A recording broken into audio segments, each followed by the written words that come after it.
អង្គុយចុះ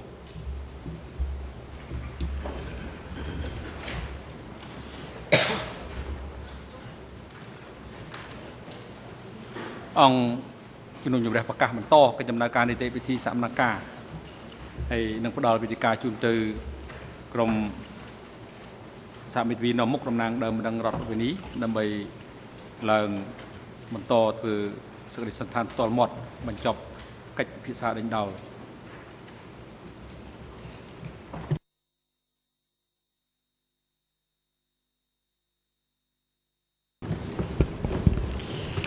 Monsieur le Président, Madame, Messieurs les juges, après mes confrères cambodgiens, il me revient l'honneur de prendre la parole au nom des partis civils que je salue avec respect, partis civils que mes confrères internationaux et moi-même représentons. Une question revient de façon lancinante, quasi obsessionnelle. Pourquoi? Au cours des audiences devant votre chambre, les partis civils l'ont posé publiquement aux accusés, à leur manière, de façon différente. Elles ont gardé enfouie cette interrogation.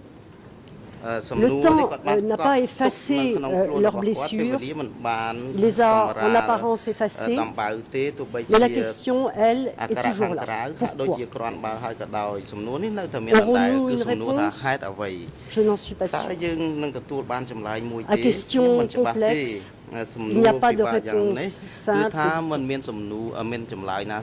Mais les partis civils nous aident à découvrir la vraie nature de ce qu'a été ce régime.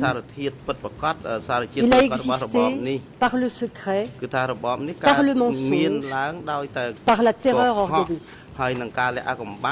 Vous, Monsieur Nuncha, vous, Monsieur Khieu-Samphan, après avoir accepté de sortir de votre silence pour répondre aux questions de 15 partis civils, venus témoigner sur l'impact, vous utilisez en ce moment, et vous, en ce moment, vous utilisez effectivement ces paroles.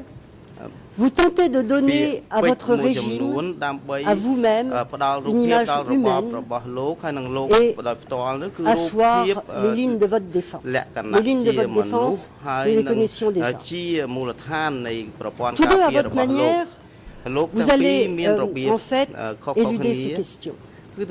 Plus ou moins d'ailleurs, il faut le reconnaître. Monsieur Nuncha, vous reconnaissez avoir été un dirigeant du Kampuchea démocratique. Vous en reconnaissez même les lacunes. Mais lesquelles? Vous vous reconnaissez responsable, mais uniquement moralement.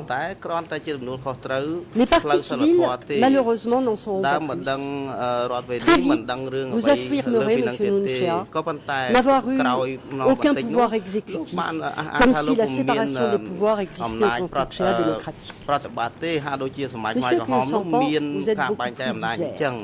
Mais vos réponses, empreintes comme celle de M. Nuncha d'une certaine compassion pour les partis civils, vos réponses relèvent d'un système de défense bien huilé que vous avez mis en place depuis de longues années.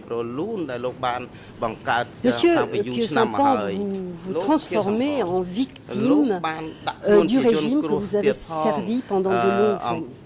Vous nous dites, je ne savais rien. Ce n'était pas mon domaine. On me cachait tout. Je n'étais qu'un intellectuel, j'étais inutile. Mon rôle au cours de ce régime a été d'essayer de me sauver. Vous avez réussi. Vous vous transformez même en procureur et vous osez demander que les responsables des crimes abominables dont les partis civils ont été victimes soient poursuivis. Monsieur Khieu-Samphan, soyez pour une fois réaliste. C'est fait, vous êtes devant un tribunal. La seule lecture de vos réponses aux partis civils montre que vous étiez beaucoup plus qu'un président fantoche. Avant, pendant, après le régime du Kampuchea démocratique, tous les deux, M. Nunchea et Khieu Samphan. Vous avez été au parti, vous avez suivi Pol Pot jusqu'à son dernier jour. Vous étiez ces deux hommes de confiance. Monsieur Nunchea, vous étiez son alter ego. Vous ne vous êtes jamais désolidarisé ni l'un ni l'autre. Qui croyez-vous convaincre en esquivant vos vraies responsabilités? La Chambre, les partis civils, les Cambodgiens. Vous prenez vos désirs pour des réalités. Vous utilisez vos armes préférées, le secret, le mensonge pour vous justifier. Les partis civils ne sont pas dupes du jeu qui se joue derrière ces phrases qui se veulent chaleureuses à leur égard. Tout un chacun, historiens, psychologues, chercheurs, la liste est longue, ont donné leur analyse, leur interprétation de l'histoire du Kampuchea démocratique. Le récit des partis civils et sans parti. Ce sont des détails, des faits précis, malgré l'émotion qui les entoure. Toutes ces données brutes viennent dire que votre crime est un crime contre l'humanité. Le crime, comme le diable est partout, même dans les détails, surtout dans les détails. Mon confrère en pitch ce matin l'a dit, les partis civils contribuent principalement à l'œuvre de justice, mais aussi à l'œuvre de mémoire. Il y a tellement à dire. Comment parler de ce qui a été tué pendant de longues années? Leur lourd silence était une condition de survie à tant d'horreur. Pourtant, au fil de leurs témoignages, un fil rouge, la politique, du secret, du mensonge, de la terreur organisée, qui a pu se dérouler à travers ces parcours multiples et semblables des partis civils. Ces parcours font apparaître l'idéologie qui a présidé à la préparation de cette révolution, à la mise en place du Kampuchea démocratique. Ce procès nous replace dans une réalité lointaine. Nous remontons le temps. Les partis civils l'ont réalisé ici. Elles nous ont dit comment la terreur s'est organisée. Il faut revenir 30 ans en arrière pour comprendre l'histoire du Kampuchea démocratique, dites-vous. Certes, l'histoire du Kampuchea démocratique ne s'est pas faite le 17 avril, nous en sommes tous d'accord. Toute l'histoire du Cambodge vient l'alimenter. Il y a eu 5 ans de guerre civile, principalement, de résistance, de lutte armée unificatrice pour renverser l'ONU. Mais pour vous, il y avait plus à faire que de gagner la guerre. Il y avait la révolution, construire la nation, c'est-à-dire la déconstruire, la reconstruire selon votre idéologie. Vous rêviez de ce super bond en avant. Pendant cette guerre, la clandestinité était de mise. Inutile que identifie qui que ce soit. Qui a fait quoi? Qui fait quoi? Mais en fait, derrière ce secret, vous mettiez déjà en place les structures qui serviront de base à cette révolution exceptionnelle et grandiose. Collectivisation des terres, elle se fera par étapes, en libérant des zones. Vous connaissez l'attachement des paysans aux traditions. Il ne faut pas créer de remous dans cette période de guerre. Création des coopératives, on vous en a parlé ce matin, sur des modèles bien connus, soviétiques et chinois pour ne pas dire staliniens et maoïstes. Vous les justifierez par le soutien qu'elle apporte à la lutte armée. Oui, pourquoi pas. Mais elle apporte au parti, à votre parti, le PCK, qui en fait est le maître du terrain, une possibilité de convaincre les villageois paysans de leur soutien inconditionnel dans cette guerre et dans le changement radical de la société. C'est le terrain idéal pour votre propagande et de façon plus directe pour l'endoctrinement de la classe paysanne. Vous insufflez votre idéologie. Pourquoi bon nombre de villageois, que vous qualifierez plus tard de peuple de base, rejetteront ce que vous allez appeler le peuple nouveau? Pourquoi? Le formatage des esprits a fonctionné. S'entendre dire, ressasser, marteler pendant des années que les ennemis, c'est avant tout le régime de l'ONOL, ses militaires, ses fonctionnaires, que ce sont les capitalistes pervertis qui vivent en ville.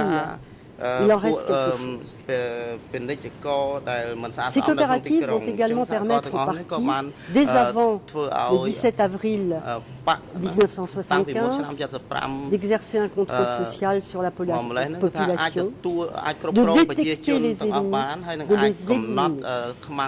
Le contrôle social ne fera que se renforcer. Le parti se garde bien à l'époque de parler de communisme. Il en parlera beaucoup plus tard. Pourquoi? Ce n'est pas un crime en soi de vouloir faire une révolution communiste, vouloir un monde meilleur, l'égalité pour tous, construire et défendre la nation sur de nouvelles bases. Il n'y a rien à redire. Mais par quels moyens? Il faut seulement savoir ce que l'on met derrière ce mot. De quel communisme parle-t-on? Vous n'aviez pas choisi d'innover pour réaliser votre révolution grandiose. Les modèles stalinien et maoïste sont pour vous des valeurs sûres. Vous en connaissiez pourtant toutes les perversions. Ces régimes ne sont pas bien vus, c'est la guerre froide, on cache la réalité objective, les propos tenus dans vos discours, autant que ceux tenus sur votre radio de propagande seront édulcorés.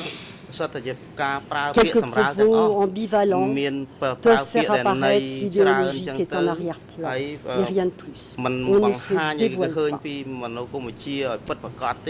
Le parti aura d'ailleurs, pendant ces 5 ans, un paravent, le GRUNC, issu de cette alliance contre nature et dans laquelle les différents protagonistes y trouvaient un intérêt personnel. Pour le prince, l'espoir de retrouver sa place au sein de la nation. Pour les Khmers rouges, une crédibilité à effet limité. Beaucoup de Cambodgiens se disent, si le prince soutient les Khmers rouges, il y a de l'espoir. On s'engage. Nombreux sont ceux qui, grâce à ce leurre, ont rejoint les Khmers rouges, ont réalisé trop tard le piège dans lequel ils étaient tombés. Nous avons entendu ici ces regrets. Voilà sur quelle vague vous allez surfer, par quel mensonge vous allez avancer. Donc savez-vous, monsieur Khieu Samphan, vous serez chargé d'ailleurs de diffuser cette image rassurante auprès des internationaux. Le décor est planté dès avant le 17 avril 1975. Secret, mensonge, terreur organisée. Les caractéristiques d'un régime totalitaire. Le vôtre sera marqué par votre culture khmer, cette culture même que vous vouliez et que vous avez éradiquée. Le 17 avril, l'armée Khmer rouge entre dans Phnom Penh. C'est la victoire. Les chefs ne sont pas en tête de leur troupe. Qui sont-ils? Malgré une vision peu réjouissante des petits soldats à la mine renfrognée, regard vif, malgré les voix anonymes et peu réjouissantes aussi entendues à la radio, les pompes d'Anois font fête. La paix est en marche, la guerre est finie, c'est l'essentiel finalement. Peu importe, le vainqueur, beaucoup d'entre eux pensent cela. Quelques informations ont filtré depuis le renversement du prince, non seulement sur les combats livrés entre l'armée officielle et les Khmers rouges, mais sur ce qui se passait dans les campagnes. débrouilleront coups. Ils sont communistes. On le sait, on s'en doutait. Jouons le jeu, même si c'est à reculons. Voilà ce que disent les citadins. Entre Cambodgiens, on y arrivera.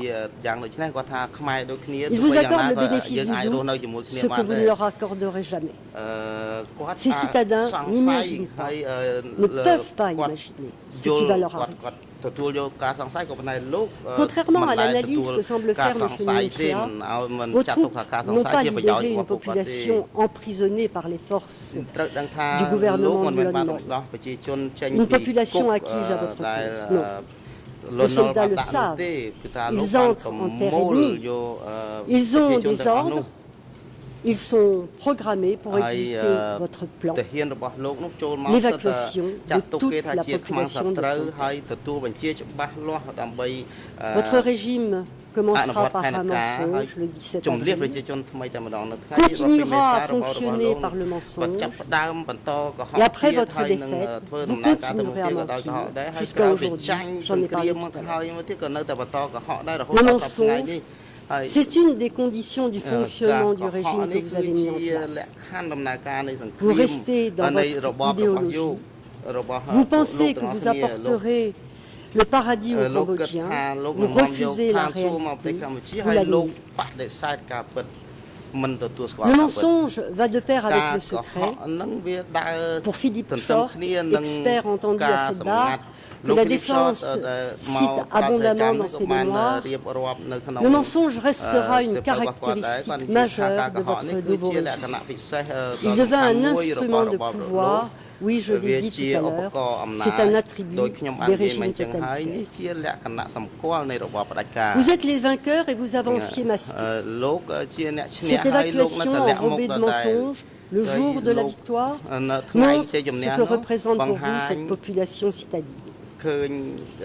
Les habitants, ahuris, tétanisés par cet appel à l'évacuation, ont entendu à peu près les mêmes raisons données par les hommes en noir ou en kaki, venus les sommer de quitter au plus vite, dans les meilleurs délais, leur lieu de vie.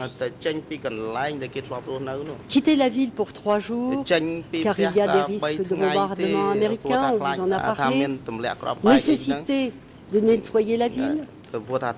Quand on connaît le double sens des mots dans la phraséologie Khmer rouge, on comprend ce que le mot nettoyer pouvait vouloir dire. Vous donnerez par la suite une autre raison à cette évacuation de Phnom Penh, la famine, la consoeur vous en a parlé également. Vous citez différentes sources d'informations. Mais là encore, c'est un faux prétexte, comme nous l'a dit également Philippe Short. En effet, 2 millions de personnes sur les routes en avril, sans eau, sans nourriture, sans abri, pendant des jours et des jours. Est-ce une façon de régler le problème de la famine? C'est d'autant plus curieux que vous soutenez que le Cambodge était dans un état catastrophique dû à la guerre et au bombardement américain. Personne ne viendra dire que le pays était florissant, que les bombardements américains n'ont pas eu des effets dramatiques et durables sur ce pays. Mais si l'on suit votre raisonnement, il n'y avait rien du tout à manger dans tout le Cambodge. Alors, que vouliez-vous faire de 2 millions de personnes errant sur les routes et dans les campagnes? Les laisser mourir de faim? Non, dites-vous, nous n'avions pas cette annonce. Heureusement, les bombardements n'avaient pas frappé tout le pays. Les habitants de Phnom Penh, ceux qui n'étaient pas morts en route, vont trouver quelques nourritures dans des coopératives après des jours et des jours de dérive, de marche forcée. De quoi survivre. Mais pas d'abandonner le questionnement, encore avec plus d'acuité. Que veulent-ils de nous? Pourquoi? Votre réponse aujourd'hui est légitime. Vous étiez des citoyens cambodgiens.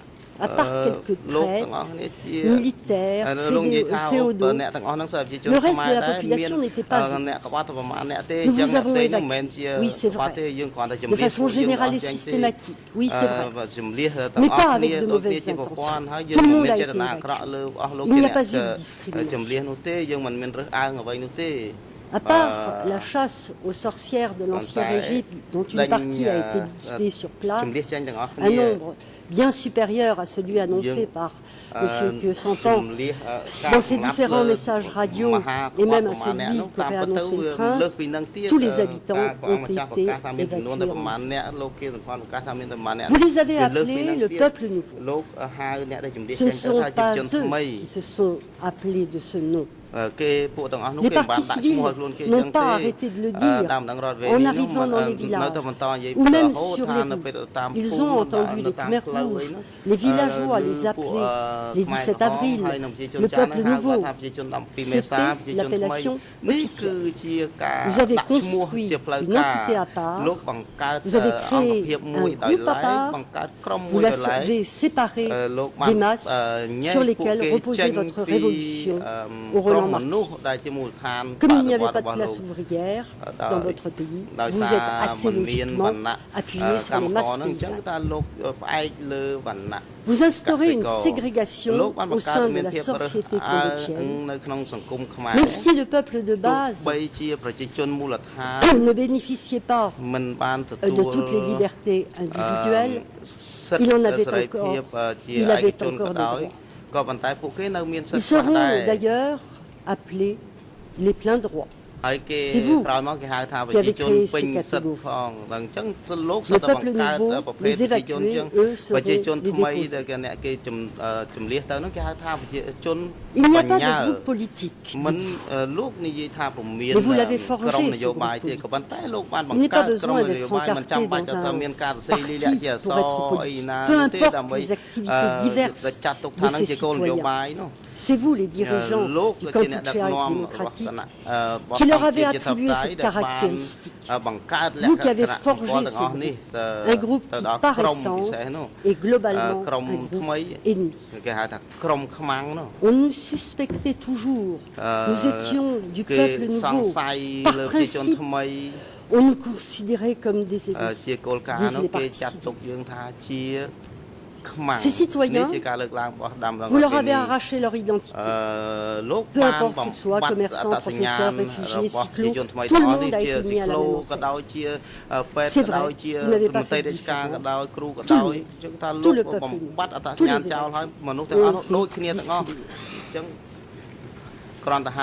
cette première évacuation va être le début d'une déshumanisation de la population.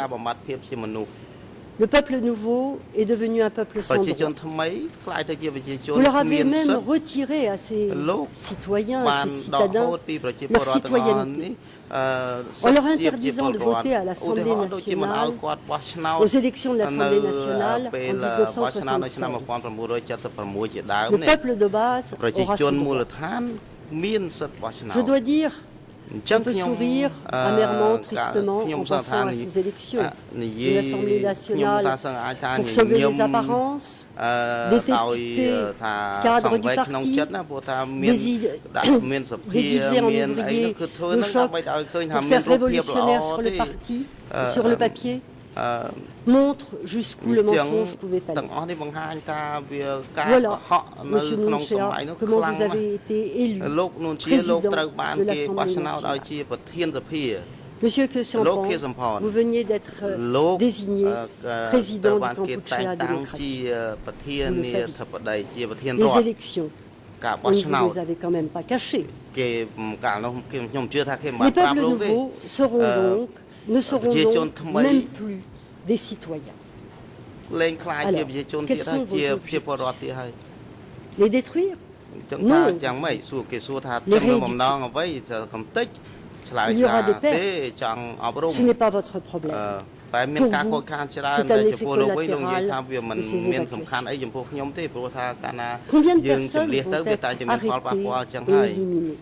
Combien vont être appelés pour être soi-disant rééduqués et ne réapparaîtront pas? Toujours la même méthode, secret et mensonge. Des disparités. Vous trouvez, monsieur Sampan, que les parties civiles ne sont pas convaincantes sur ce sujet. Quand des centaines et des centaines de personnes disparaissent au cours de la première et deuxième évacuation, quand des milliers de personnes finiront par disparaître et ne réapparaîtront pas plus de 30 ans après, et même plus, dans un contexte qui est celui du Kampuchea démocratique, quelle conclusion en tirer? Ils sont disparus. Ils sont morts. Ses maris, ses femmes, ses frères, ses sœurs, ses oncles, ses tantes, ses cousins, ses cousines, ses amis, ses voisins, ses inconnus, tous disparus. Vous vivez ce peuple nouveau comme une masse, ce ne sont plus des individus. Aujourd'hui, vous reconnaissez que la population a souffert, mais ce n'était pas de façon systématique et généralisée. Vous citez des parties civiles qui ont eu l'honnêteté de dire ce qu'elles avaient vécu. Ils ne mentent pas. Oui, certaines ont eu plus de chance que d'autres. Elles sont tombées dans des coopératives plus prospères, sur des chefs peut-être moins rigides, sur des villageois qui avaient gardé un reste d'humanité. Oui, très certainement. Il y avait des traitements différents, plus ou moins sévères. Kinatai parle dans les pages que vous citez de déshumanisation dans cette première évacuation, de perte d'identité. Alors, manger un peu plus à sa faim, il le souligne. Ces petites différences faisaient espérer que tout n'était pas noir. Vous rejetez votre responsabilité pénale, vous la faites endosser par les échelons inférieurs. Oui, il y a eu gradation dans l'horreur. Oui, vous étiez le dirigeant, vous étiez le centre. La révolution avance derrière un masque, celui de l'encart. Nous n'avions aucune idée de ce que c'était, puis nous avons compris c'était le parti, l'organisation, explique une partie civile. Nous demandions ce que l'encart nous voulait de nous, dit une autre partie. Vous étiez l'encart, abstraction faite pour vous protéger. Vous aviez peur de perdre votre pouvoir. Abstraction faite pour terroriser. Voici ce que dit une partie civile qui ne faisait pas partie du peuple nouveau. Une partie civile qui avait connu vos camarades Pol Pot et Ieng Sary venus se réfugier dans sa région, au Ratanaki. Il avait été promu chef de village, mais c'est un déçu de la révolution qui a failli finir ses jours à S21. Voilà ce qu'il dit. Il n'y avait rien de plus grand que l'encart. On ne pouvait pas lui échapper. Même si on avait pu voler dans les airs ou se réfugier dans les étangs avec les poissons, on n'aurait pas échappé à l'encart. Avec un sens poétique certain, c'est une représentation très évocatrice de cet empire. Le dernier trimestre de 1975, l'encart va annoncer par la voix de ses subordonnés, soit de façon diplomatique, c'est-à-dire par des mensonges, soit de façon autoritaire, c'est-à-dire par la violence, aux évacués de Phnom Penh des départs vers le nord, vers le nord-ouest. C'est le début de la deuxième évacuation. Un certain nombre de peuples nouveaux acceptent ce transfert. Les propositions sont alléchantes, aller à Battambang, le grenier aride du pays, enfin manger à sa faim, ou aller dans son village, ça ne peut être que mieux. D'autres plus réticents se verront forcés et fortement brutalisés. Il y aura même des exécutions.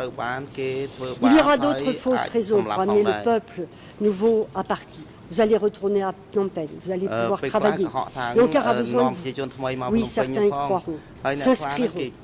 Ceux qui auront eu la chance de ne pas être liquidés en chemin réaliseront bien le financement. En fait, la décision d'Ankara est sans appel. Elle fait partie d'une politique établie par les dirigeants. Le but n'est pas humanitaire. Il faut produire plus pour construire le pays. Une solution, augmenter la production de riz, arriver à ces fameuses 3 tonnes par hectare. Qui mieux que ce peuple nouveau peut servir de manœuvre? C'est le départ d'un vrai esclavagisme. Pendant plusieurs mois, ces transferts vont être organisés. Des milliers de personnes, le peuple nouveau, vont être envoyés dans le nord-ouest et dans le nord. Les mêmes qui ont été victimes de la première évacuation, des personnes traumatisées, sous-alimentées, vont se retrouver sur le chemin de cette soi-disant Eldorado. Hommes, femmes, enfants, bébés, vieillards, pas de discrimination.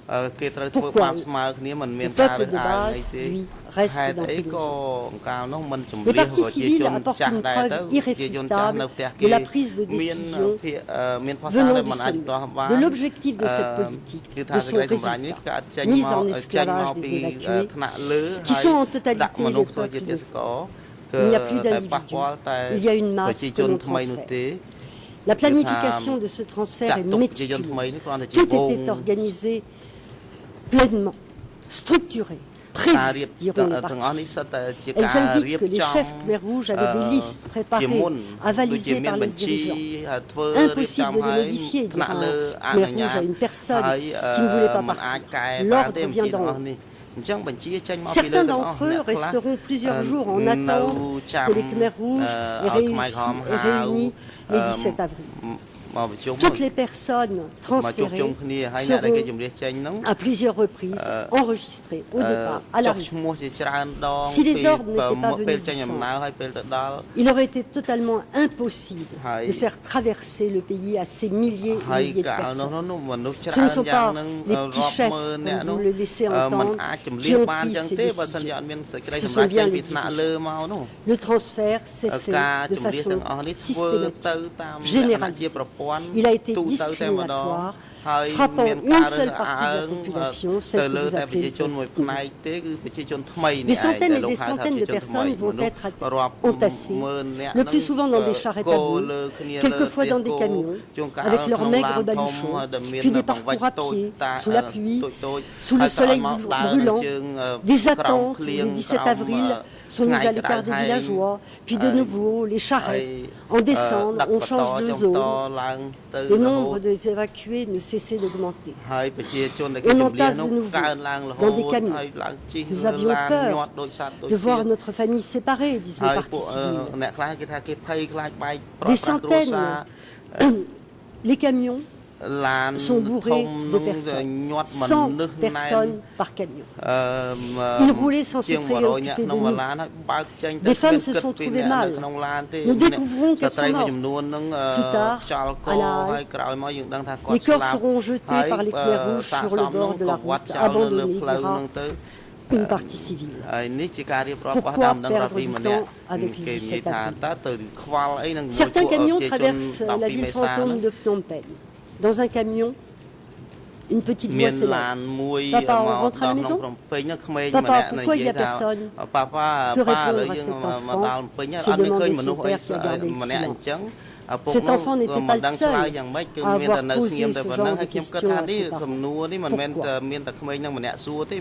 D'autres 17 avril ont été entassés dans des bateaux qui devaient les amener à Phnom Penh. Le cri de joie d'un homme lorsque la ville est en vue lui vaudra la mort. Une manifestation et de joie qui plus est, ne pouvait être tolérée par le capitaine du bateau. Il avait l'ordre de conduire à bon port sa cargaison. La meilleure façon de la tenir tranquille et d'éliminer les trubidons. Le capitaine avait bien intégré les fondamentaux du régime qu'il savait. Après des attentes sans aide, la suite du voyage s'est faite, pour certains, par le train, de Phnom Penh à Pursat, à Battambang, dans des wagons à bestiaux, gardés par des Khmer Rouges. Les évacués y sont entassés sans ménagement. Certains avaient reçu des canettes de riz. Mais pendant le trajet, pas d'eau. Rien. Bien évidemment, pas de toilette. Sauter du train est impossible. La porte des wagons est ouverte, mais barrée par une planche. Les gardes sont vigilants. Des bébés, des hommes, des femmes meurent. Les corps sont jetés sur les voies par les gardes, seront ramassés par les cheminots. Nous l'avons appris ici lors de l'interrogatoire de l'un d'entre eux. D'autres ont continué leur route. Les évacués surveillent la direction. Les camions se dirigent vers Battambang. Mais tout d'un coup, non, ils tournent à gauche et vont déverser leurs passagers dans des endroits impossibles. Ils sont arrivés. Aucun des évacués n'arrivera là où il est censé arriver.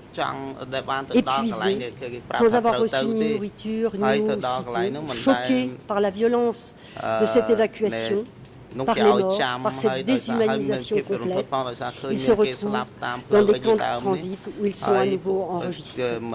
Il y a des milliers de personnes qui sont dirigées par des Khmer rouges armés, par des civils en noir, après quelques jours d'attente vers la destination finale, leur destination finale, un coin de jungle, un camp de travail. Un soldat dira pour remonter le moral sans doute d'une partie civile, vous allez rester là. C'est Ces sinistres convois vers l'enfer et pour beaucoup vers la mort rappellent d'autres convois vers des camps de la mort. En d'autres temps, en d'autres lieux. Cette étape, comme le dit justement une partie civile, représentait rien de plus qu'une nouvelle étape de notre destruction en tant que peuple nouveau. Ces évacués vont trouver les pires conditions, les plus inimaginables. Rien n'est prévu pour les accueillir, pas de logement. Ils doivent se construire la plupart du temps leur rue. Les rations de nourriture sont minimes. Immédiatement, les familles vont être réparties dans des unités de travail, les enfants séparés de leurs parents, envoyés dans des unités mobiles ou pauvres très jeunes enfants. Tout le monde au travail, des horaires démentiels auxquels il faut ajouter les réunions obligatoires d'autocrite. Paludisme, dysenterie viendront s'ajouter au tableau. Les remèdes sont connus. Les fameuses crottes de lapin à tout faire. Injection de jus de coco, très souvent mortel. Nous étions traités pire que des animaux. Vous n'êtes jamais allé, messieurs, visiter ces lieux maudits. Mais vous ne pouviez pas ne pas savoir où et dans quelles conditions vous aviez fait évacuer, puis relocaliser ces peuples. Ce ne sont pas les petits chefs qui ont organisé ces transferts. Ils ont obéi à vos ordres, à votre plan. Vous avez fermé les yeux. Il fallait 3 tonnes de riz. Il fallait creuser des diguettes, des cadeaux, construire des barrages. Monsieur Nunchea, pourtant vous alliez en province. Vous profitiez de vos déplacements, d'après votre garde du corps, pour aller dans des coopératives. Vous ne semblez pas vous être inquiété des conditions de travail qui sévissaient. À tout le moins, vous n'en faisiez pas changer ces conditions. Vous ne sanctionnez ceux qui n'auraient pas respecté vos ordres. Au barrage du 1er janvier, vous vous êtes penché sur la question des malfaçons.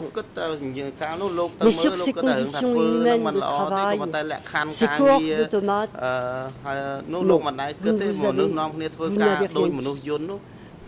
Ces cohortes d'automates que nous voyons passer à l'écran, que nous verrons passer à l'écran. Pas plus vous, monsieur Kyosampan.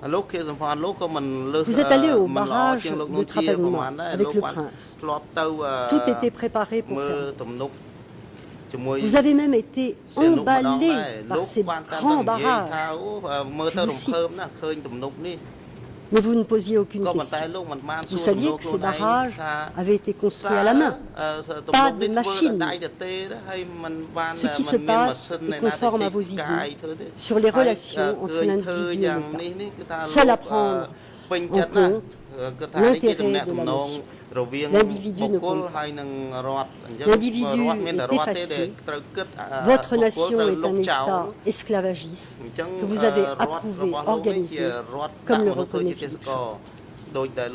Des innocents, ces évacués, tous ces peuples nouveaux, ont été emprisonnés dans une prison sans mur, affamés, torturés, soumis au travail forcé.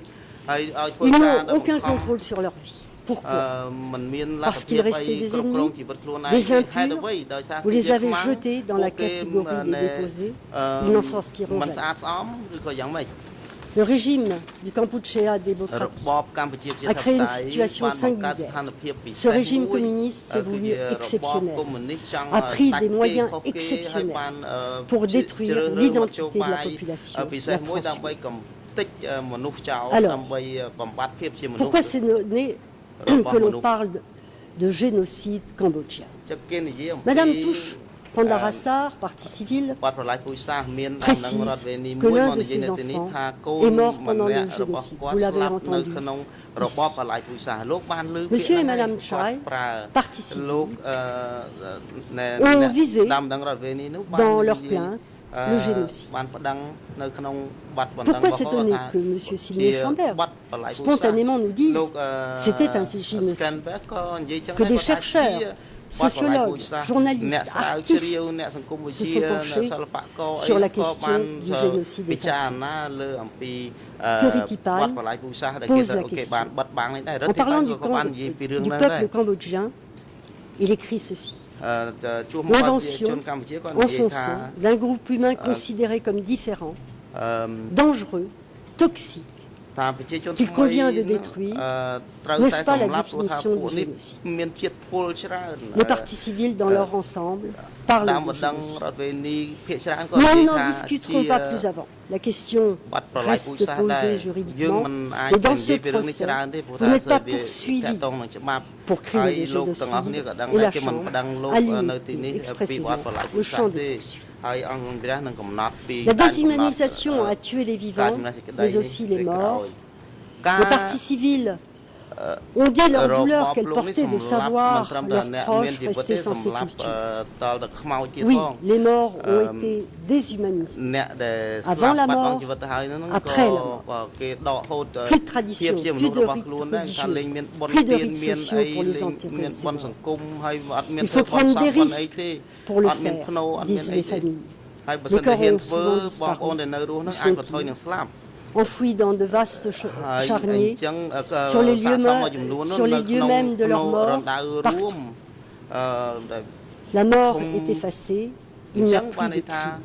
Nous sommes toujours dans cette dualité, secret, mensonge, qui caractérise particulièrement votre régime. Il suffit de gommer la réalité pour qu'elle n'existe plus.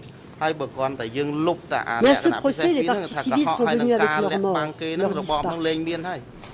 C'est un retour symbolique à la vie des vivants et des morts. Tous sont une preuve des crimes commis. Monsieur le Président, Madame, Messieurs les juges, vous avez au cours de ces audiences redonné la parole aux partis civils, cette parole qui avait été enfouie. Cette parole est productive, vous le constaterez dans votre délibéré. Histoire et justice sont imbriquées dans un procès de crimes contre l'humanité. Vous êtes juge, vous ne direz pas l'histoire, vous allez combler un vide par cet acte judiciaire, par le prononcé de votre jugement. Vous répondrez, même si ce n'est qu'en partie, nous le savons, vous répondrez à ces questions. Pourquoi?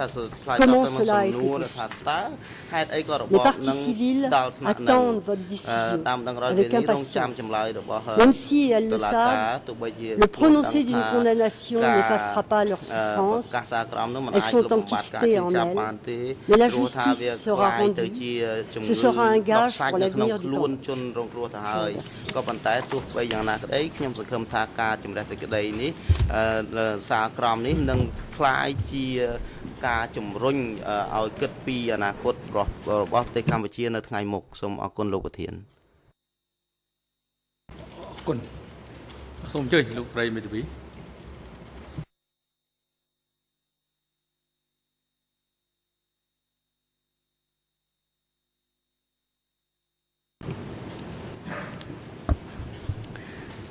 Je vous remercie, Monsieur le Président. Bonjour à vous. Bonjour à Mesdames et Messieurs les juges. Bonjour à mes confrères. Et bonjour à tous. Une fois de plus, dans ce procès, il m'appartient de clôturer ce moment qui est réservé à la partie civile et de faire une sorte de synthèse et de soulever peut-être quelques points importants, plus importants que les autres, qui sont ressortis des débats et qui ont été évoqués dans les mémoires des uns et des autres. Et je ferai peut-être aussi une conclusion. Je voudrais débuter mes propos par une sorte de confidence.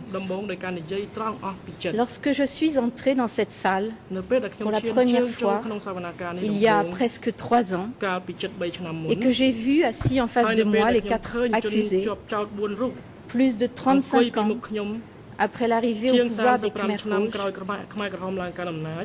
j'ai douté pendant peut-être quelques secondes à peine du bien fondé de ma démarche. Et puis aussitôt, j'ai pensé à ces autres personnes, au moins aussi âgées que eux aujourd'hui, et qui sont mortes entre 75 et 79. J'ai pensé à ceux qui n'étaient pas des vieillards à l'époque, mais qui le sont devenus entre 75 et 79, ceux qui, à 25 ou 30 ans, ont perdu leurs cheveux, leurs dents, leur force, leur santé, sous le régime des Khmers rouges. J'ai pensé à ceux qui ont survécu, qui se sont assis ici, derrière nous, tous les jours, qui s'avancent vers la vieillesse ou qui y sont déjà parvenus, tout comme les accusés. Et je me suis dit que bien sûr, nous leur devions à eux, en particulier aux victimes, le plus grand respect, la plus grande compassion et certainement aussi la justice. Je ne regrette pas d'avoir douté pendant quelques secondes, il y a presque 3 ans. Après tout, c'est aussi le propre de la justice, et c'est ce qui en fait la valeur, de partir d'un doute initial pour arriver à la certitude, à la conviction de la fin. Dans un procès criminel, il y a, et c'est tout à fait juste, les droits des accusés. C'est eux que l'on place sous le projecteur et l'on s'assure constamment de bien protéger leurs droits. Aujourd'hui, c'est un grand moment de la justice internationale et c'est un moment important de ce procès aussi, puisque pendant une journée entière, ce sont les victimes que l'on place dans la lumière et ce sont leurs droits, tout autant respectables et essentiels, que l'on va mettre en valeur et protéger. Au moment de me lever, je pense à tous les gens qui sont venus, jour après jour, dans cette galerie, pendant 212 jours, attentifs, émus aux larmes, en colère, parfois complètement noyés sous les débats juridiques obscurs, mais tous, toujours, dans l'attente de quelque chose qu'ils savaient important. Je me lève pour ces gens qui sont venus chercher une vérité, une explication, une réponse, un sens, même imparfait, même insuffisant. Je me lève pour les jeunes Cambodgiens que nous avons vus si souvent assis ici et qui, pour beaucoup, ont découvert brutalement, en l'espace de 2 heures, un épisode de leur histoire, des tragédies familiales, des événements si violents et si inhumains qu'ils n'auraient pas pu les imaginer. Je sais que ces jeunes Cambodgiens ont maintenant à envisager leur futur avec ce passé, non pas comme un poids pour eux, encore moins comme une faute à leur charge, mais plutôt comme une leçon à ne pas oublier. Et je me lève surtout pour les partis civils qui ont choisi il y a maintenant plus de 5 ans de prendre une part active dans ce procès et de représenter toutes les autres victimes, les survivants et tous ceux qui sont morts. Je me lève pour ces partis civils que certaines autres parties dans ce procès ont encore un peu de mal à nommer autrement qu'en les appelant des témoins, alors que par leur démarche volontaire, elles sont bien sûr très différentes des témoins. C'est un peu comme si nous, ici, nous ne pouvions pas appeler les procureurs par leur titre de procureur. Je me lève donc, comme mes confrères avant moi, pour les partis civils. Et je leur redis à cet instant combien je suis honorée de les défendre et combien je les admire pour leur courage, leur loyauté et leur volonté. Je sais combien il a pu leur en coûter de devoir se rappeler les moindres détails de ce qu'elles ont vécu, combien cela a pu raviver des blessures profondes et bien sûr non refermées. Je sais combien cela peut être douloureux et révoltant de se voir questionner jusque dans des détails infimes, combien cela peut être difficile d'avoir le sentiment de ne pas être cru quand on évoque de tels actes et de tels événements. Je me lève pour ceux qui sont morts, que la parole des autres, et notamment des partis civils, a fait revivre ici, dans cette enceinte, pendant quelques instants. Et je souhaite que ce procès redonne toute leur dignité à ces personnes disparues. Ce procès n'est peut-être pas exactement ce qu'on aurait voulu qu'il soit. Il n'y a plus que 2 accusés. Des mois sont passés et des partis civils ou des victimes sont mortes sans voir la fin du procès. Et il y a eu beaucoup de partis civils, de témoins, d'experts qui n'ont pas été entendus. Ce procès ne permettra peut-être pas de juger d'autres faits que les premiers transferts forcés et Tchol Pokray pour des raisons que tout le monde ici connaît et subit, la Chambre comme les partis, la santé des accusés et les difficultés financières. Ce sont des paramètres qui existent depuis la création des CETC. C'est une sorte de risque que nous avons accepté de prendre. Et de mon point de vue, nous avons accepté cela à juste titre. Ce procès laissera peut-être un goût amer, une colère, une douleur à certains, car il ne pourra pas satisfaire toutes les attentes. Certains ont déjà exprimé leur déception ou leur manque d'intérêt. D'autres le feront, parce qu'il est vrai que la justice, comme toute entreprise humaine, ne peut pas répondre à toutes les attentes dans leur diversité et dans leurs exigences. Mais malgré cela, ce procès n'aura pas été inutile, il n'aura pas été vain, et ce, quelle qu'en soit la fin. Il aura été une démarche importante et positive. Il aura été un espace de réflexion, de vérité, de questionnement, d'émotion, d'analyse, d'explication et de preuve. Bref, il aura été ce qu'il devait être, un espace de justice. Aujourd'hui, nous approchons de la fin et à cet ultime moment de parole pour les partis civils, il y a 2 objectifs.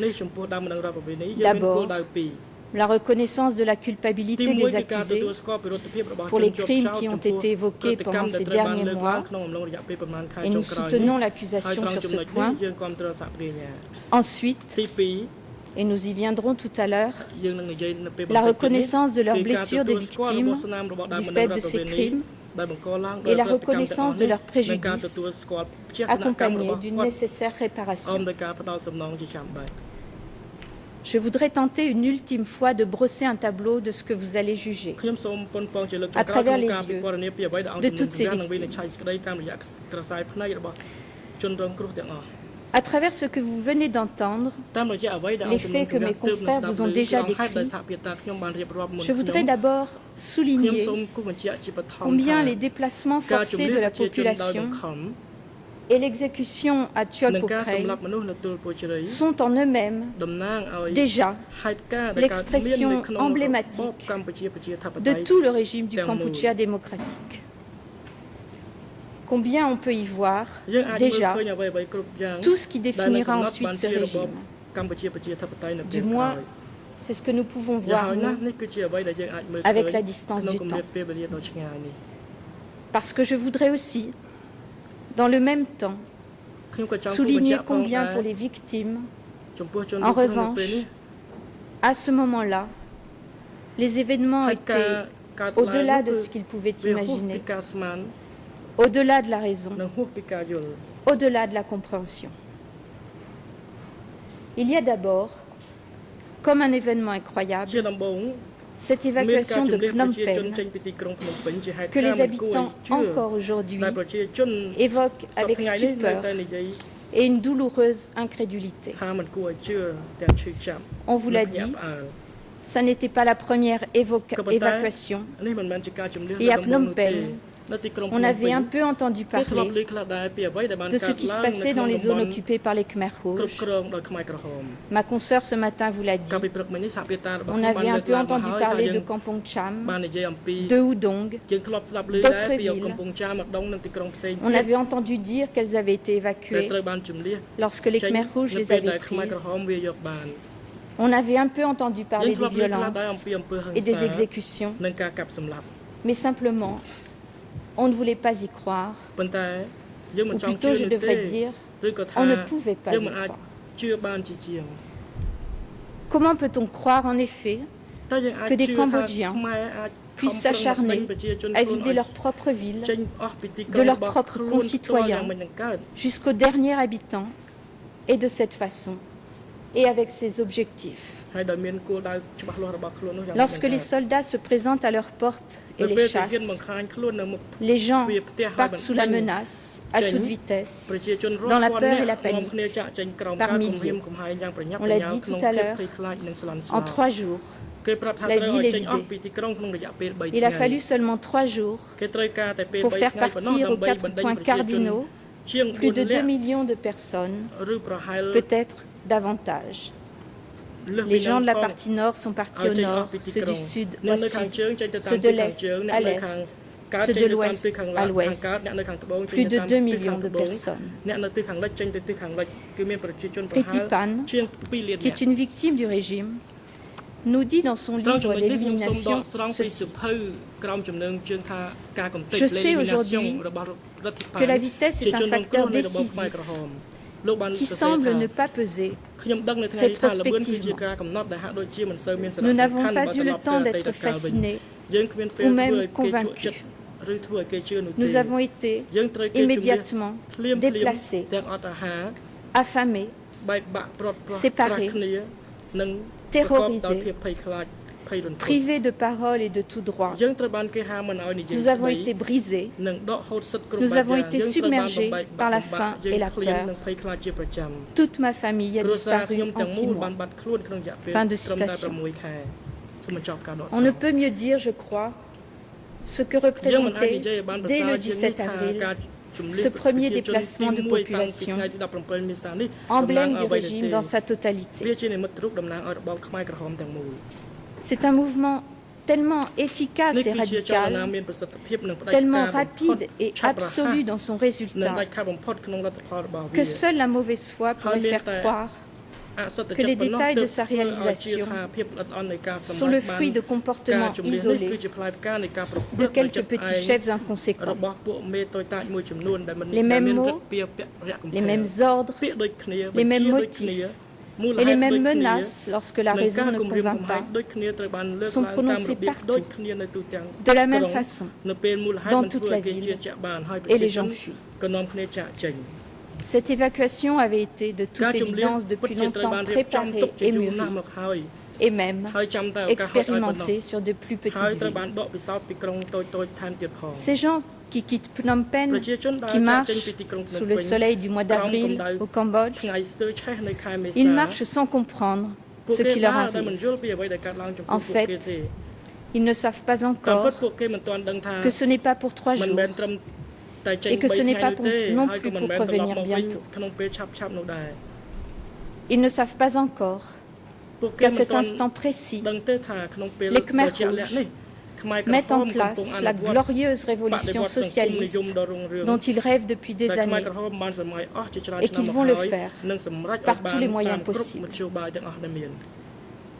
Ces gens qui marchent sur la route, ils ne savent pas qu'ils sont pris dans un plan élaboré depuis des mois, des années, que l'évacuation des villes et le déplacement forcé de leurs habitants, ce n'est que la première et indispensable étape d'un vaste plan criminel dont ils seront les victimes. Ils gardent un espoir de revenir, de retrouver leur maison, de pouvoir apporter peut-être leurs compétences à ce nouveau régime, d'y trouver leur place et bien sûr de vivre en paix. Ils ne savent pas que de ce plan criminel, tout est déjà là, tout est déjà en place, tout est déjà pensé, voire écrit.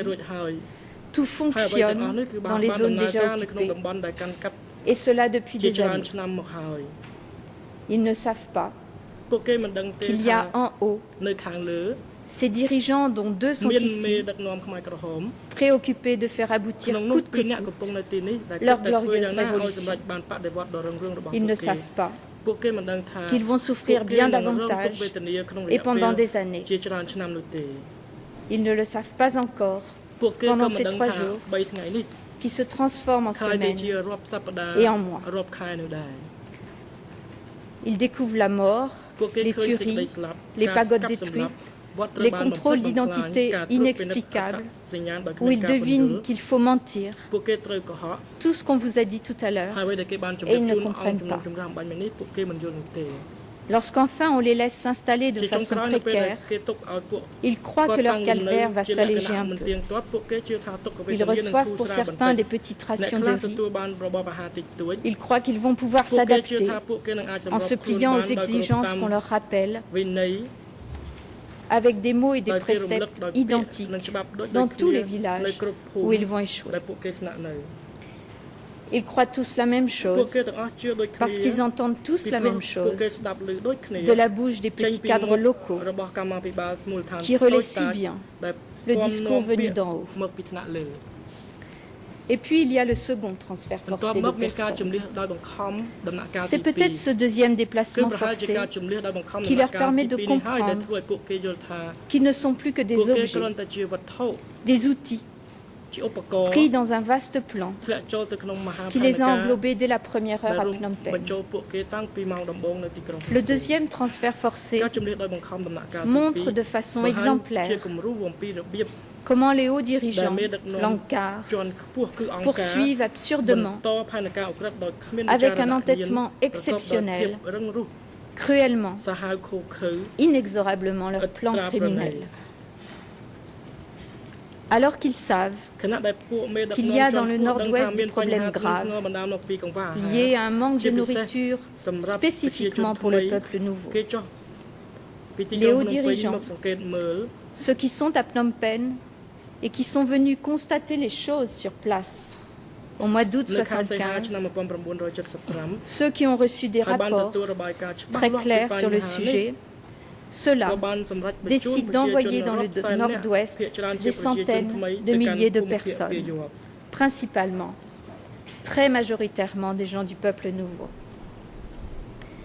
C'est, ma consoeur vous l'a dit, pour satisfaire des objectifs de production, que le simple bon sens permet de considérer comme impossible à atteindre que les gens seront déplacés. Il n'est pas nécessaire d'avoir une thèse en économie pour savoir que ces objectifs sont impossibles à atteindre, encore plus à main nue. C'est aussi bien sûr pour anéantir toute velléité d'opposition, d'autonomie, de liberté. C'est afin d'anéantir les ennemis. Peu leur importe alors à ces dirigeants, les hommes, les femmes, les enfants, les vieillards, ils poursuivent leur plan. Ma consoeur vient de vous dire comment les hauts dirigeants organisent avec une précision remarquable ce deuxième déplacement de population. Ils échangent des télégrammes, organisent des réunions, rejettent les indésirables comme les chams d'une région à l'autre. Ils mesurent les tonnes de riz et le nombre des barrages que cela pourra générer. On prend les Cambodgiens dans le sud, le sud-ouest ou le centre et on les envoie dans le nord-ouest, comme on enverrait du bétail ou des machines agricoles que l'on n'a plus. Ma consoeur vous l'a dit, à nouveau on leur ment, vous aurez plus de nourriture, vous allez rentrer chez vous à Phnom Penh. Et elle vous l'a dit aussi, on les entasse dans des bateaux, des camions, des trains de marchandises ou de bestiaux. Ils n'ont pas le droit de sortir ni de se plaindre. Ils n'ont pas d'eau, pas de nourriture, pas de soins, pas d'abri. Ils boivent l'eau croupissante dans laquelle ils se lavent et ils meurent au bord de la voie ferrée. Ces gens, les mêmes qui ont quitté Phnom Penh, ce sont maintenant des gens épuisés, affamés, des gens qui ne se voient plus eux-mêmes comme des êtres humains, qui se qualifient d'animaux, qui se qualifient de singes, et qu'on déplace encore et encore au mépris de leur dignité, de ce qui fait leur humanité, de leur liberté. Ils sont laissés parfois au milieu de nulle part, sans rien, livrés à eux-mêmes, mangeant des feuilles et des racines, regardant leurs enfants mourir dans le froid et la pluie. Alors, à ce moment-là, ils commencent à percevoir ce plan dont ils sont un élément. Ils en entrevoient le terrible objectif, même s'ils n'osent pas toujours le formuler, parce que c'est indicible. Ils savent qu'ils ont perdu toute valeur humaine aux yeux des dirigeants de ce régime et qu'ils ne comptent pas, parce qu'ils resteront fondamentalement et définitivement des ennemis. Ils savent désormais qu'ils seront exterminés, écrasés, réduits en poussière s'ils ne se plient pas aux exigences de la glorieuse Angkar. Et puis il y a Tchol Pochray. C'est comme une leçon qu'on donnerait, un événement pour marquer le coup, comme une sorte d'exemple. Il y aura d'autres massacres exemplaires. Il y en a déjà eu au moment de l'évacuation des villes. Il y en a eu ici et là. Il y en aura tout au long du régime. Et les 20 000 charniers découverts à travers le Cambodge nous en donnent l'indication pour partie. À Tchol Pochray, tout est là encore, de ce plan criminel poursuivi par les dirigeants. Le mensonge pour rassembler les gens, le secret, l'extermination de l'ennemi, massivement, sans aucun état d'âme.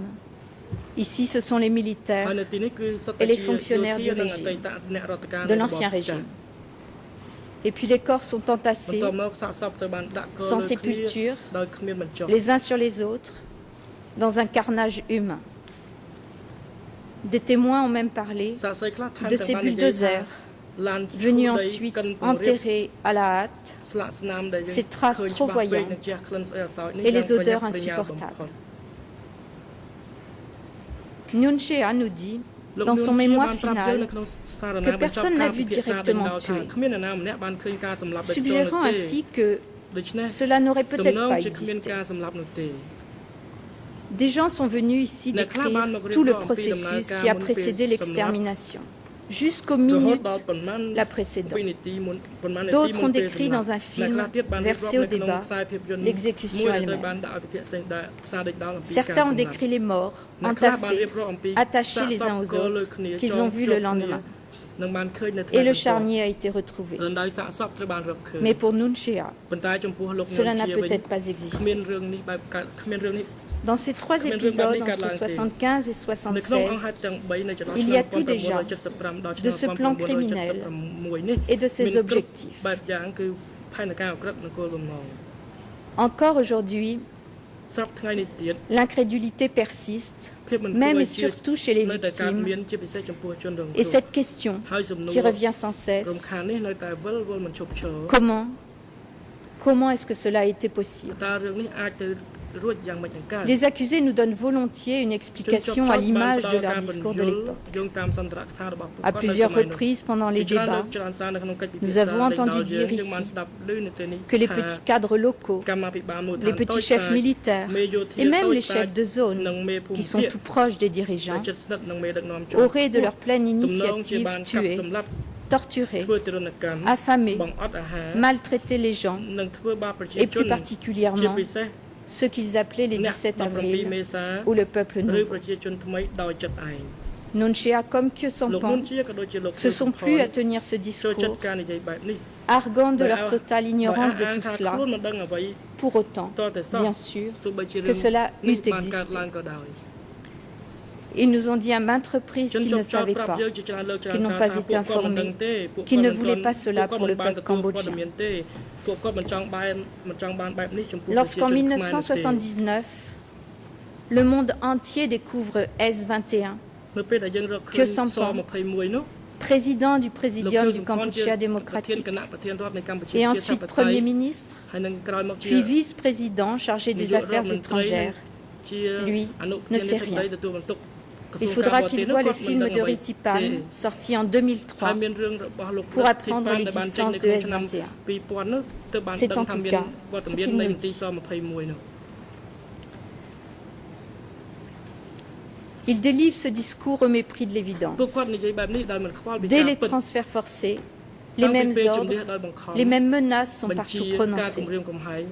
Il y a eu une évacuation puis une deuxième qui se déroule efficacement, de façon organisée, selon un plan préétabli.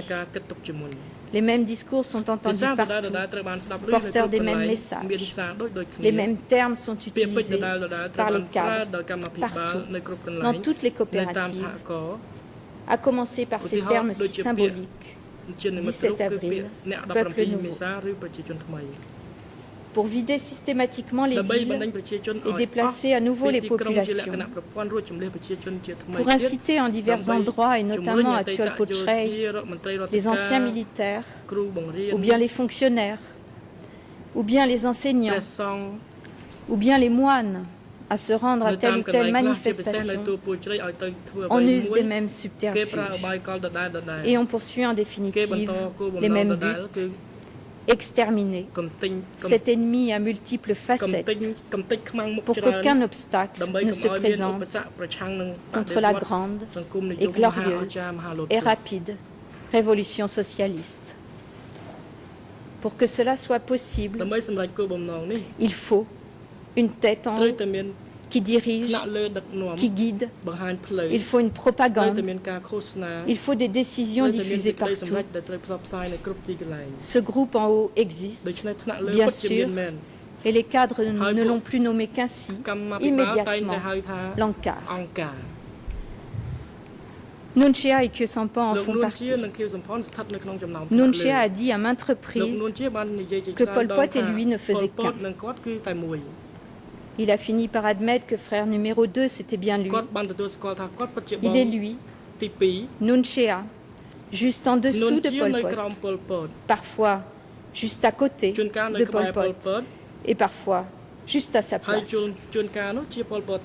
Quant à Khieu Samphan, Il est là dans les réunions, sur les estrades, dans les campagnes, transmettant les idées, glorifiant la révolution et les moyens utilisés, galvanisant les foules par des discours à la gloire d'une révolution magnifique, des discours dont il sait mieux que personne qu'ils décrivent une réussite merveilleuse qui n'a rien à voir avec la réalité. Khieu Samphan nous dit pourtant de lui-même dans le film d'Aronovitch qu'il suivait Pol Pot comme une ombre. On ne peut mieux dire. Ils travaillent ensemble à la mise en place. Ils établissent ensemble les conditions nécessaires à la réussite de leur plan. Quelles sont ces conditions nécessaires? Telles qu'elles ressortent des débats, des éléments de preuve et des mémoires de chacun. D'abord, il y a la peur. C'est toujours une arme efficace. Il suffit de la diffuser partout. Ce ne sont pas seulement les 17 avril, ou les Cham, ou les Vietnamiens, ou les intellectuels qui ont peur. Cette peur, elle est partout, et tout de suite, dans et à l'extérieur des rangs des Khmer rouges. De nombreux témoins, anciens Khmer rouges, presque tous en fait, sont venus ici dire combien ils avaient peur. Cela les a conduits à s'efforcer de ne pas savoir, ou de faire comme s'ils ne savaient pas ce que faisaient leurs voisins. Cela les a conduits à ce que nous regardons, nous, comme de la lâcheté, et qui était alors peut-être le seul moyen de survivre. Tous ont dit leur peur de ne pas faire ce qu'il fallait, même sans savoir exactement ce qui leur était demandé. Tous ont décrit leur peur d'en savoir trop, d'en dire trop, d'en entendre trop. C'est le cas de Roi Sui, de Sok Chin, de Sim Ao, qui explique qu'il fallait continuer de travailler et faire semblant de ne rien voir, de Shukrin, Sotung, qui est très proche de Nunchea, a peur. Pean Kean, qui est proche de Koitun, a peur. Yun Kim, chef de commune et de coopérative, a peur et dit « Nous réfléchissions à la manière de survivre. » Rochenten, Kipun, tout proche de Pol Pot, a peur car, dit-il, beaucoup de gens de haut rang ont disparu. Neum Sem a peur, même si je n'avais rien fait de mal, nous dit-elle. Mais Asven, commandant de régiment, a peur et faisait seulement ce qu'on lui disait de faire. Les partis civils aussi ont décrit cette peur omniprésente dès le début, dès le premier jour à Phnom Penh. Tout le peuple cambodgien a peur et la glorieuse révolution s'appuie sur cette peur diffusée dès l'entrée à Phnom Penh. Cette peur, les dirigeants l'utilisent au point de faire trembler leurs plus proches subordonnés, par exemple Duc ou Sion Sikun, qui sont venus nous le dire ici.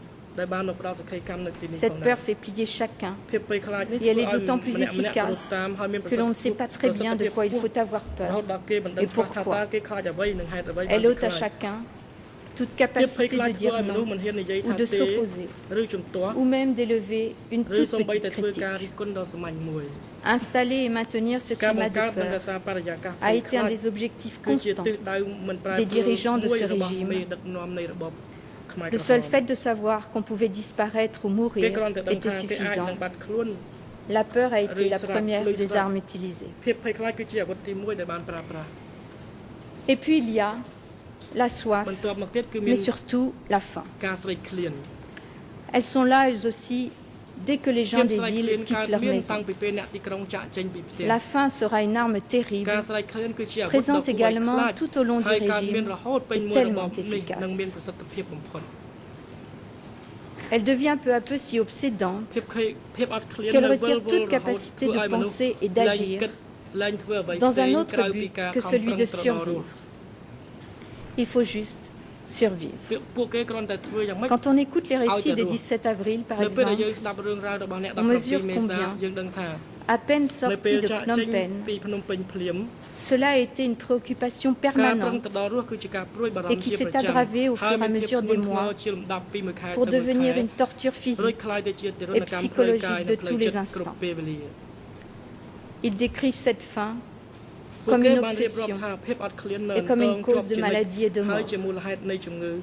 Ils décrivent comment, peu à peu, leur provision de 3 jours s'amenuise et comment ils restent impuissants face aux plaintes de leurs enfants. Ils décrivent les privations du début qui deviennent des manques, puis une torture mortelle. Ils décrivent les rations insuffisantes et la mauvaise qualité de la nourriture qu'ils reçoivent et qui ressemble à celle des animaux. Ils décrivent comment ils mangent des racines et des feuilles, les insectes les plus répugnants, juste pour survivre.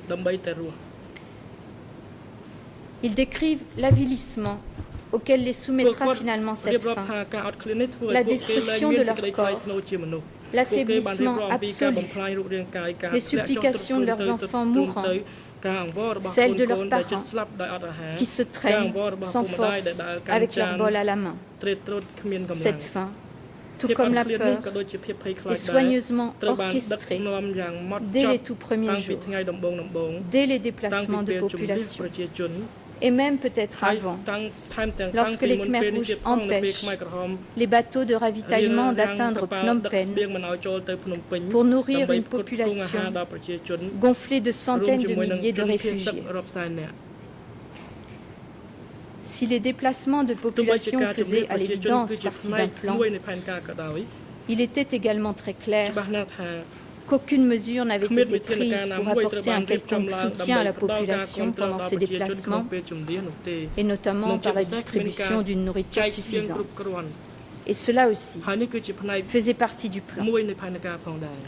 Par la suite, la distribution de la nourriture sera toujours insuffisante et servira de moyen de chantage permanent. Pas de travail, pas de nourriture. Cela fait aussi partie du plan. Nunchia, dans son mémoire final, a scrupuleusement relevé chaque passage des déclarations des parties civiles où celles-ci évoquent une ration de riz reçue ou un unique repas miraculeusement suffisant. Et Nunchia prétend que ces gens mangeaient à leur faim. La Chambre appréciera cette argumentation. Pendant ce temps, tout en haut, les dirigeants, qui n'ont jamais eu faim pendant tout le régime, organisent des banquets et organisent l'exportation massive du riz cambodgien vers les pays étrangers. Nous avons vu ici les photos de ces entrepôts emplis de sacs de riz et nous avons entendu des témoins nous décrire les bateaux chargés de ces mêmes sacs de riz. Nous avons vu les documents émanant des dirigeants et nous avons vu les photos des dirigeants en pleine santé. Lorsqu'arrive le deuxième transfert forcé de la population, les gens sont déjà affamés avant même la fin de 1975. Tout en les forçant à partir, on leur fait miroiter une région où l'on mange mieux. Et certains nous ont décrit ici combien l'espoir de manger suffisamment avait été réconfortant à ce moment-là pour eux. Ils ont aussi décrit la désillusion cruelle qui a été la leur lorsqu'ils ont su que ce serait pire. La faim permet de maintenir les gens dans un état de faiblesse permanent. Elle retire toute pensée. Elle nous ramène à une condition simplement animale. C'est pourquoi elle a été une arme si efficace. À cela vient s'ajouter la dépendance matérielle absolue. Les gens qui ont quitté Phnom Penh nous ont décrit combien ils avaient été pressés de ne rien prendre, ou juste le nécessaire pour 3 jours. Ceux qui avaient pris de nombreux bagages, de l'argent, des bijoux, des vivres, des véhicules, des vêtements, nous ont décrit comment ils ont dû les abandonner, les échanger contre du riz ou des médicaments. Ils nous ont dit comment on les leur avait confisqués, ou bien comment on les avait détruits. Les gens qui sont chassés des villes ne l'ont pas su immédiatement, mais derrière eux, tout a été détruit, tout de suite, dans les jours qui ont suivi leur départ, comme une trace insupportable de l'impérialisme et aussi par simple esprit de vengeance.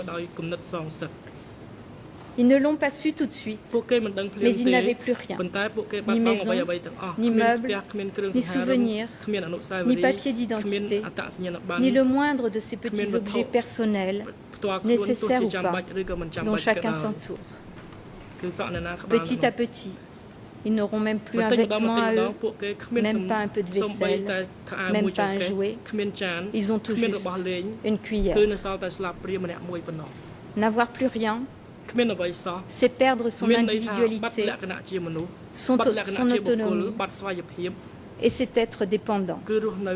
Les Khmers rouges le savaient fort bien, qui ont organisé cette dépendance matérielle dès les premières évacuations des villes. Enfin, comme si ce qui précède n'était pas suffisant, le Kampuchea démocratique s'est appliqué à détruire immédiatement tout ce qui, de près ou de loin, pouvait favoriser la pensée libre. Les intellectuels sont pourchassés et exterminés, mais aussi les livres et les œuvres d'art anéantis et l'école supprimée. Je parle bien sûr de la véritable école, pas des centres d'endoctrinement révolutionnaire. Jeter les familles sur les routes et n'en faire plus que des outils de travail obnubilés par la faim, déplacés au gré des travaux agricoles ou d'irrigation, c'est mettre fin à l'école. Cette volonté de retirer au peuple toute forme de pensée va jusqu'à en éliminer les signes supposés. Les lunettes, par exemple, que les soldats d'abord, puis les chefs locaux, ensuite, s'appliquent à détruire partout, excepté bien entendu celle des hauts dirigeants. À quel point faut-il donc être endoctriné par une propagande puissante et efficace pour en arriver à de tels gestes stupides, reproduits partout. Après avoir posé ces conditions, qui sont des éléments de base indispensables et permanents sur lesquels le régime va s'appuyer, les Khmers rouges utilisent certains instruments. Je vais m'arrêter sur quelques-uns d'entre eux. Il y a le collectivisme, d'abord. Dès que les gens ont quitté les villes, ils sont pris dans cette vie collective. La maison et la famille disparaissent. Il n'y a plus que le groupe et l'encart. Là encore, cela fait partie du plan. C'est un moyen de mieux surveiller chacun. C'est aussi un moyen d'empêcher toute forme d'individualisme et de liberté. C'est sur un autre instrument du régime du Kampuchea démocratique que je voudrais m'arrêter. Le changement du langage. Celui-ci devient guerrier à l'extrême, que l'on parle culture des champs, construction de barrages, vie quotidienne, vie familiale, tout est combat et tout est agression. François Ponchaud, en 1976, est frappé par ce changement de langage. En croisant les témoignages des réfugiés qui utilisent les mots de l'encart, avec la radio, qu'il écoute également, il saisit le sens du vocabulaire nouveau.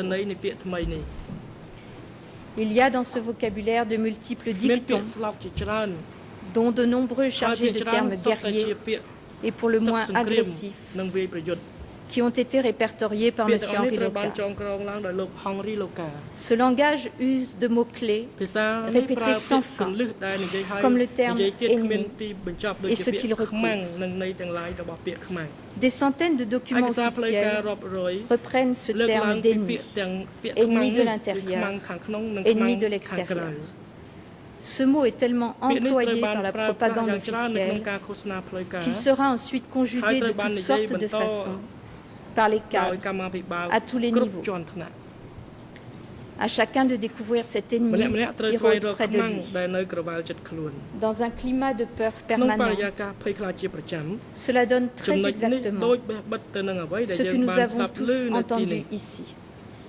L'ennemi, ce sera le Vietnamien, bien sûr, ou l'agent de la CIA, ou l'agent du KGB, ou bien même des deux à la fois, ou celui qui a participé au régime de Lon Nol. Mais l'ennemi, ce sera aussi celui qui casse le manche de sa houe et fait preuve ainsi d'une volonté de nuire au régime, ou celui qui ne travaille pas en invoquant vraiment de mauvaises raisons, la maladie, l'épuisement ou bien l'accouchement récent. Ce sera encore celui qui volera un fruit tombé par terre et que personne n'a le droit de ramasser, peu important l'âge de cette personne ou son état d'épuisement. On ne peut pas imaginer que ce langage, si largement répandu et unique, n'ait pas été celui voulu et imposé par les hauts dirigeants. Ce langage a un sens. Les coopératives deviennent des champs de bataille, les travaux de digues et de barrages sont des fronts. La production du riz est une bataille à gagner, tout comme l'édification d'une digue. Il faut écraser, réduire en poussière, exterminer. Il faut garder l'esprit de lutte offensive. Nunchea, dans son mémoire final, nous explique que tout cela était juste une façon normale de parler, puisqu'après tout, on était en temps de guerre et en marche vers la révolution. Il nous dit que cela concernait un système et non pas les individus. Bref, il nous dit qu'il ne faut pas prendre ce langage au mot. Il se trouve, hélas, que tout prouve que ce langage devait et était, bien entendu, pris très exactement au pied de la lettre et sans aucune interprétation subtile. Cette transformation du langage et les mots utilisés et répétés sans cesse participent de l'embrigadement nécessaire des personnes et leur laissent croire qu'elles participent à une vaste bataille qui doit les mener, comme doit le faire toute bataille, vers une victoire. C'est un moyen de tromper les gens sur ce qui se passe réellement, de leur faire oublier les moyens pour qu'ils ne voient plus que la fin. C'est aussi un moyen de galvaniser le groupe et, une fois de plus, d'empêcher chacun de réfléchir et de mettre ses propres mots sur ce qui se passe. Ce langage supprime aussi tout ce qui se réfère à l'individu et à la pensée autonome. Il n'y a plus de jeu, seulement nous, seulement le groupe. Ce langage n'est pas une création désordonnée selon l'une ou l'autre région. Il est celui employé dans des documents officiels, dans les discours officiels, à commencer par ceux de Nunchea Ikyo Samphan, qui délivrent ordre, menaces et encouragements. Ce langage sera tristement entendu, comme tout langage doit être entendu. Il diffuse des messages clairs, précis et efficaces, et il recevra une application tout aussi claire, précise et efficace à tous les échelons. La propagande, omniprésente de haut en bas, en permanence, en sera un des véhicules essentiels. Nunchea nous a beaucoup dit qu'il ne s'occupait que de cela, de propagande et d'éducation. Et bien même si cela était vrai, cela serait suffisant, quand cette propagande a constitué la base indispensable du régime, son moyen de se perpétuer. Un autre des instruments utilisés par les hauts dirigeants du Kampuchea démocratique, ce sont les enfants. Les enfants vont être un outil dont l'efficacité est immédiatement évidente. Comment s'y prendront-ils, ces hauts dirigeants, pour faire des enfants une arme redoutable? C'est Duke qui a décrit avec sa froide précision analytique comment il convenait de faire. Il dit, le 1er avril 2008, que les enfants, je cite, c'était comme un papier blanc sur lequel on peut écrire ce que l'on veut. Fin de citation. Il nous dit comment lui-même s'est attaché à les choisir, un à un, parmi ceux qui n'étaient pas éduqués. Il nous dit comment, à force de douceur et de dureté, il a pu les amener à lui obéir aveuglément, sans réfléchir, avec suffisamment d'endoctrinement partial pour ne pas qu'ils puissent un instant douter. Ce sont ces enfants qui entre le 17 avril dans Phnom Penh sous la direction de l'ANCAR, un culte. Ils découvrent la ville et ils ont peut-être peur de ce qu'ils voient, des gens, du bruit, des hauts immeubles. On a parlé beaucoup de leur visage fermé lorsqu'ils passent dans les rues et les maisons. Ils ont peut-être peur. Mais ils ont une mission qu'ils sont tenus de remplir, celle de vider la ville. Ils n'en comprennent ni le sens, ni les enjeux. Ils ne font qu'obéir, car ils ont été éduqués exactement pour cela, et savent que s'ils ne le font pas, ils seront punis de la plus sévère façon. Les enfants soldats qui évacuent Phnom Penh sont parmi les premières victimes du régime. Ils en sont aussi le terrible instrument. Nous savons que l'armée était faite pour une grande part d'enfants. Ils sont là le premier jour et seront là pendant tout le régime, utilisés par le Kampuchea démocratique, endoctrinés, enrôlés dans des unités mobiles, contraints au travail. Ils font face à des machines dont ils n'atteignent les poignets que montés sur un tabouret. Ils apprennent à nier leur famille, à dénoncer leurs parents et n'importe qui d'autre.